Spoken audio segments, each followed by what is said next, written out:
So, I recently finished a Substack piece on Plato's Apology, in which the subtitle to the essay is Philosophy is Not About Persuasion.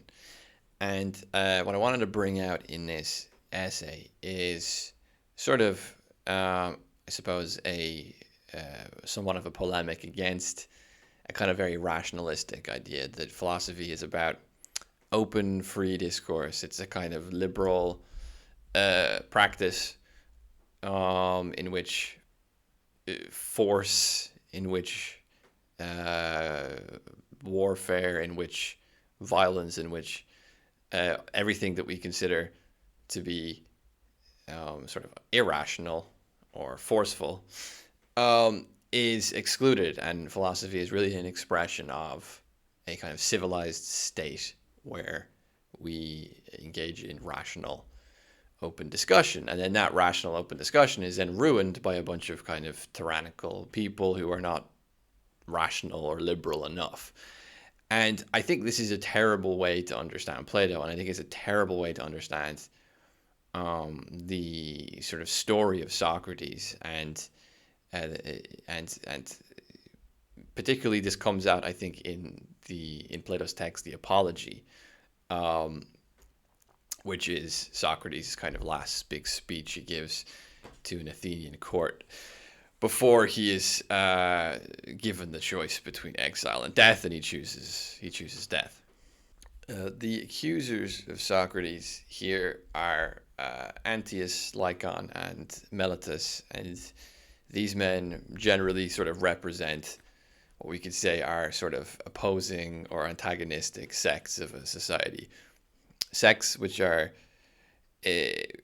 groups of people which are antagonistic and unfriendly towards the role of the philosopher. So we've got the merchants, we've got the politicians, we've got uh, the sophists, and the rhetoricians.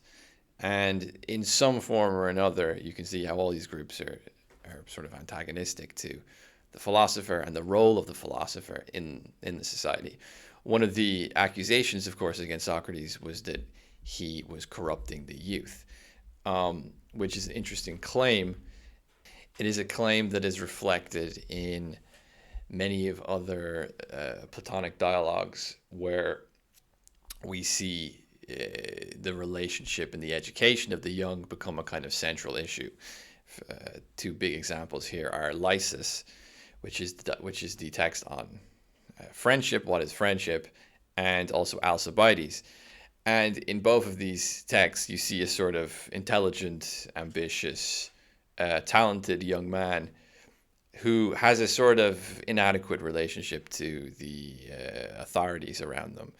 Normally, these men are sort of cheaply flattered by the society around them, by these older men, because they're often wealthy or have some sort of influence or status or general popularity that these older men are trying to sort of maneuver for their own benefit.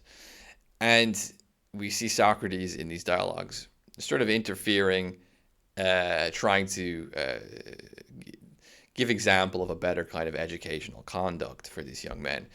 In the Apology, Socrates actually claims that exile would be pointless because what would happen if he was to be exiled to another city would be that young men, as he says, particularly from the wealthier classes, these young men who he says are bored and end up sort of floating around Socrates, um, would end up being drawn towards him, and the elders would end up being annoyed by this, and the elders would just cast Socrates out, and he would go to the next city, and the same thing would happen.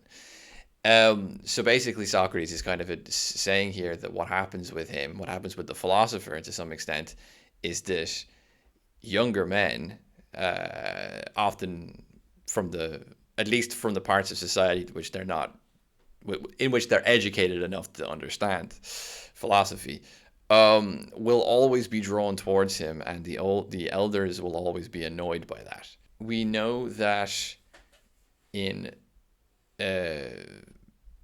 this time in Athens, what was happening most likely, and I think Socrates indicates this as well, is that these young men sort of start to mimic Socrates. So what they'll do is they'll engage in some sort of philosophical dialogue with Socrates to question the nature of some virtue, for example, and then they will go and mimic this, and they will do this with other people in the society. And these are also young men that are influential and from powerful families a lot of the time. So it's not like they can just be told to shut up and go away. Um, when someone like Alcibiades or Lysis starts to question the virtue of the nature of some virtue, or the value of a certain role, for example, like the merchant or the politician or the sophist, this is probably this likely had a disruptive and impactful effect on the society. I mean, you're talking about relatively small scale societies compared to the modern urban, context. And if you have even a small group of sort of powerful young men going around sort of beginning to question things in this way, it probably could have been extremely disruptive to how everything functions, the sort of authorities of that society, and the beliefs of that society, and so forth. So, like, I don't necessarily take the position that everyone here is simply casting Socrates out because they were these kind of irrational, illiberal barbarians, and Socrates was just like in this really, enlightened, free-thinking person. This is a very kind of liberal, modern way to think about it. And that's not to say that modern liberal societies, by any stretch of the imagination, actually stick to their liberal principles around, free speech or free inquiry. They absolutely don't. So this is basically a kind of straw man view of the world. It doesn't really make sense in a modern or an ancient context. Um, what was actually likely happening was that there was a real disruption going on, and a real schism and antagonism emerging within the Athenian society.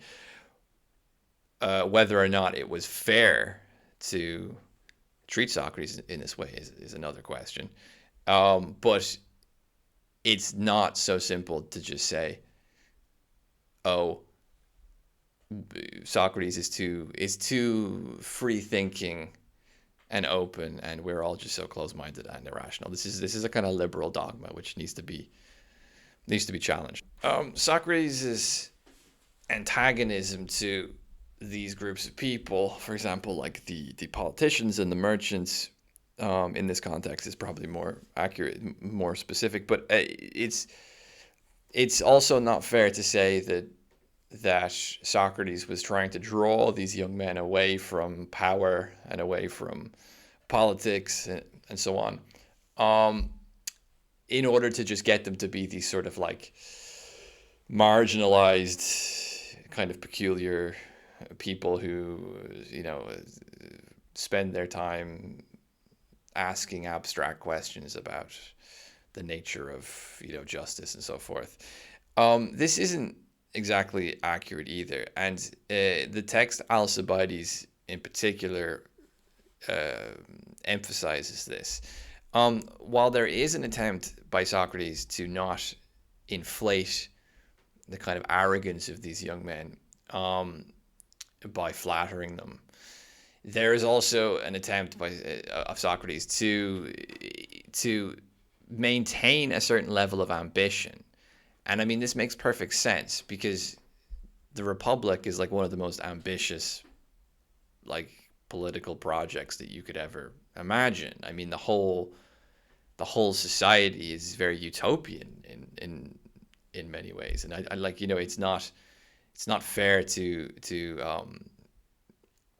therefore posit the philosopher as a sort of person who draws you away from politics and power and into a sort of purely kind of academic or intellectual life of exercises which are just based around kind of abstract inquiry and so forth. This isn't accurate, and we see this actually in Alcibiades, in this one particular section, which I'm going to read out here. So Socrates will say to Alcibiades, I will tell you the hope that you are at present. Sorry, I will tell you the hope that you are at present living. Before many days, you think that you will come before the Athenian assembly and will prove to them that you are more worthy of honors than Pericles or any other man that has ever lived. And having lived and having proved this, you will have the greatest power in the state. When you have gained the greatest power among us, you will go on to other Hellenic states, and not only to the Hellenes, but to all the barbarians who inhabit the same continent as us. And if God were then to say to you again, and here in Europe is to be the seat of your empire, and you will not cross over into Asia or meddle with Asiatic affairs. I do not believe that you would live on these terms. But the world, as I may say, must be filled with your power and name. Uh, no man less than Xerxes or Cyrus is of any account with you. Such I know to be your hopes. I am not guessing only, and very likely you, who know that I'm speaking the truth, will reply, well, Socrates, but what do my hopes have to do with the explanation which you have promised of your unwillingness to leave me? The explanation is that all of these designs of yours cannot be accomplished without my help. So great is the power I have over you and your concerns, end quote. So it's always difficult to tell the tone of written text. You never really know the tone in which something is written in. There's a playfulness to this. There's a sense of Socrates saying to Alcibiades, I know how ambitious you are, and I know what you dream of. He's kind of got this almost kind of proto-Alexandrian disposition. This is what Alcibiades is. He's a kind of proto-Alexander the Great. He's a kind of Alexander the Great before Alexander the Great actually came about. He's the most like historically accurate representation of that Greek kind of archetype. Of course, you have that archetype somewhat in figures like Achilles and Odysseus, but these are mythological. These are mythological characters. They're likely based on real people to some extent, but they are, historically, we don't know if they were ever concretely existed. They're probably just certain people that are amalgamated into one character or something like this. Alcibiades was a real person, and we know that for a fact. And here you have Socrates playing around with this ambition of Alcibiades. He's kind of not making fun of him, he's sort of trying to give him a sense of humility that this ambition should be expressed under a certain standard, and that we shouldn't be, I suppose, too arrogant in our ambition. The whole text of Alcibiades is very much a attempt to kind of paradoxically lower the arrogance of Alcibiades while at the same time heighten his ambition, which is very strange for people to hear. They think that one thing is the other, but it does make sense. Socrates basically thinks that the ambition that Alcibiades has cannot be actualized unless philosophy sort of, we could say, helps educate or birth that ambition into a kind of concrete political and historical activity. We should think here of Aristotle and Alexander the Great, because there was a philosophic relationship between Aristotle and Alexander the Great, one which is largely underexplored, and it's not within the ancient Greek character to associate a philosophical relationship with an ambitious young man as an attempt to merely draw him away from ambition and power and conquest into a world of abstract inquiry. There's something about this inquiry, this philosophical inquiry, that, if anything, Socrates more likely views as a necessary practice to ensure that ambition actualizes into an authentic expression of Greek, Hellenic, geopolitical, in this case, power. He doesn't believe that the sort of arrogance of the unphilosophic conqueror is necessarily going to be able to um, actualize his own ambitions. This is very much based on Socrates' criticism of sophistry and of education, which tries to, I suppose, merely take whatever is perceived to be good and copy it or exaggerate it.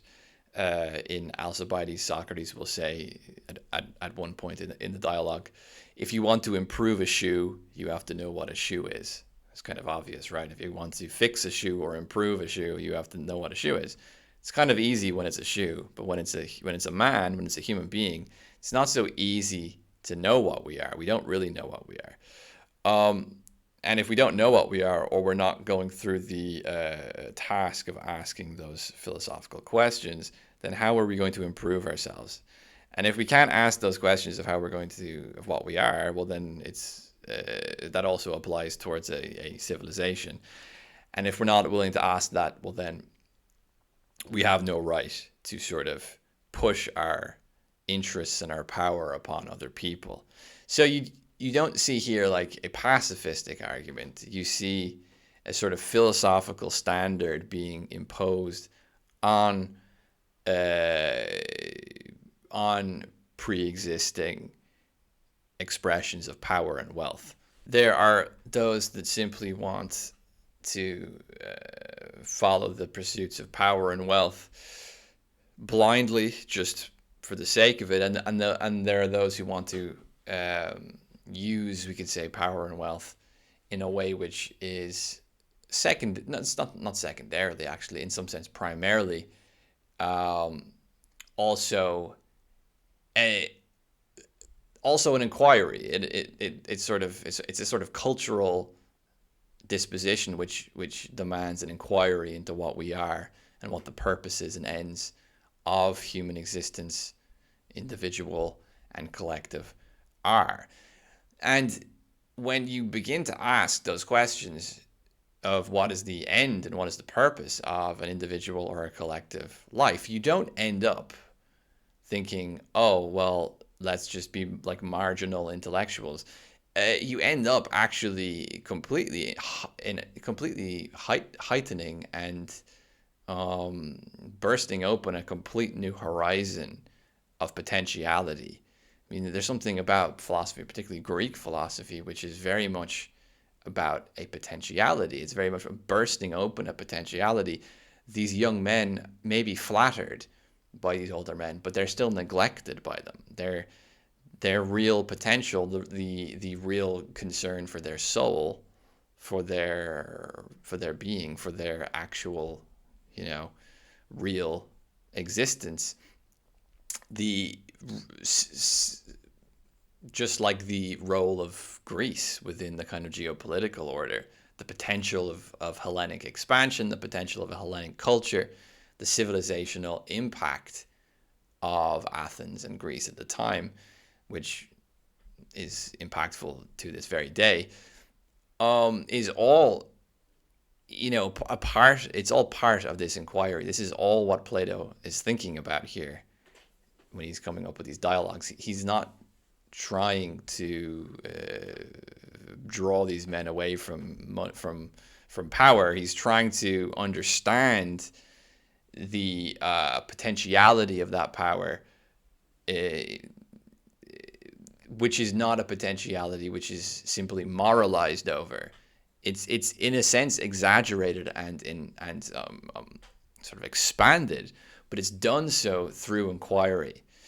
And this does make sense if you think about even our current context of like the end of history, right? The end of history, where it seems like there's no more real ambition, geopolitically, politically, or otherwise. Kind of very risk averse, kind of gerontocratic as well. There's a generational component to that.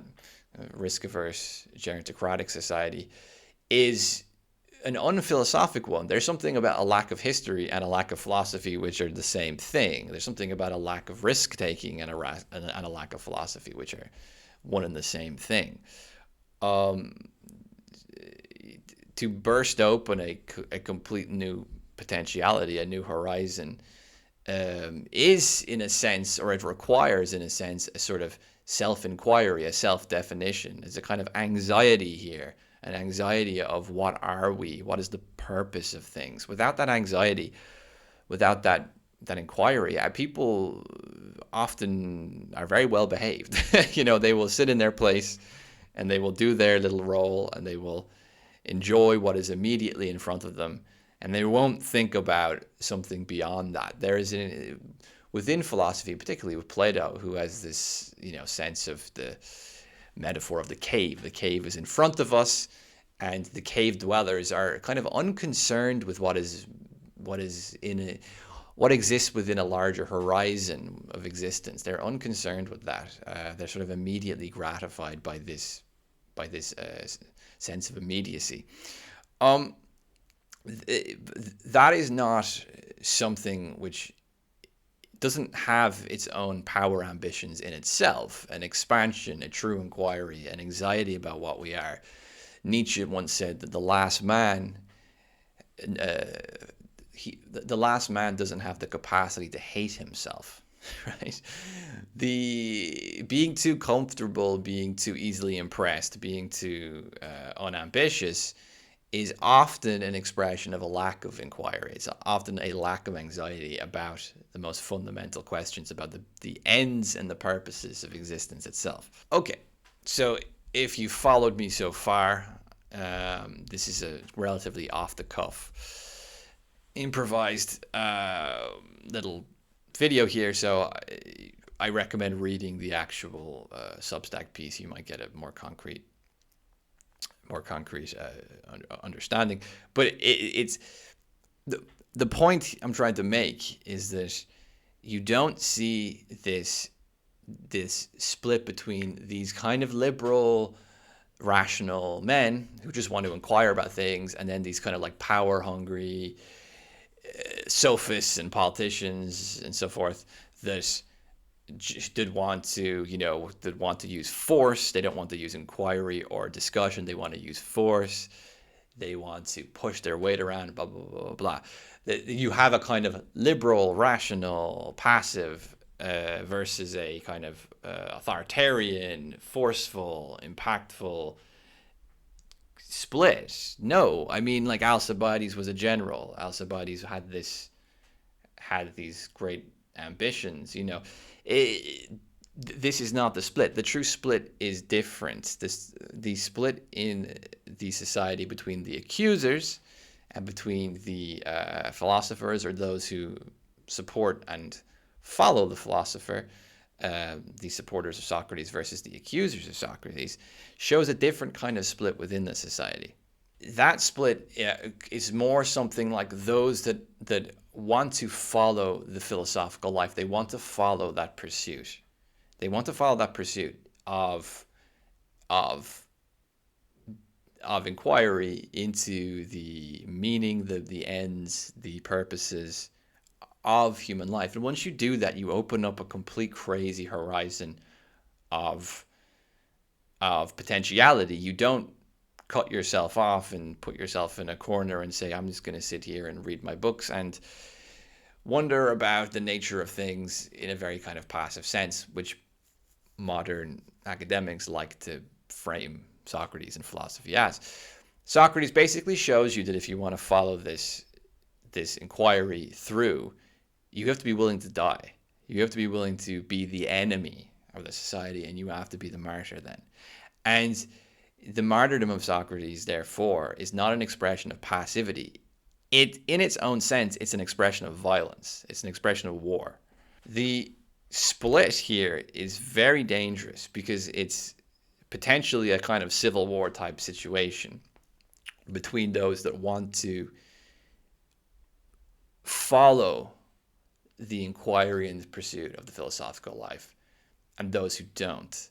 But those who follow the inquiry and pursuit of a philosophical life sort of must endure lots of things which are difficult, painful, and violent. Their life is not a life of peaceful inquiry. It could be like that, but it also could be a life of martyrdom, of war, of conflict, of social antagonism, and so forth. And again, to point to Alexander the Great, I mean, this explosion of a conquest eastward, although Socrates warned to not go eastward, he said go westward. But whatever, this explosion of an expansion eastward is in a sense driven by this same sort of Hellenic anxiety about what the means and ends and purposes of things are. This isn't a drunken, power-hungry man who's just going around stealing people's resources and these kind of cynical, modern views of things. This is. I'm not saying that Alexander's army didn't, brutalize, destroy, burn down, many things. I'm saying that this activity is not purely driven by immediate desires for like money or wealth or influence.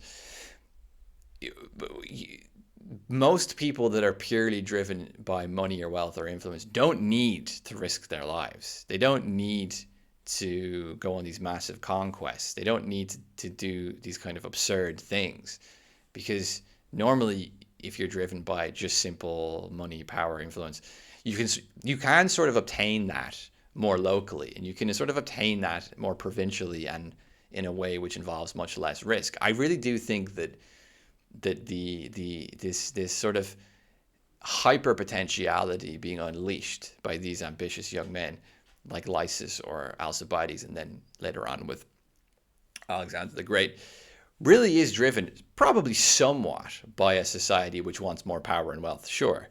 But I think its fundamental driving force is an anxiety, a kind of Hellenic anxiety about what we are, and a desire to endure and overcome any struggle, any pain, any conflict necessarily, to get to that pursuit, to follow that pursuit of what we are, to sort of steadfastly commit oneself to this inquiry, to virtue, to that expansion, that potentiality which reveals itself often through an expansion, and so on.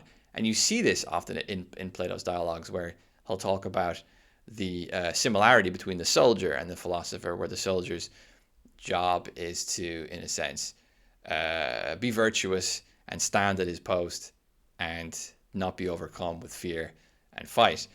And the same thing goes for the philosopher. His job is to stand at his post and pursue the inquiry of the good, no matter the hardship.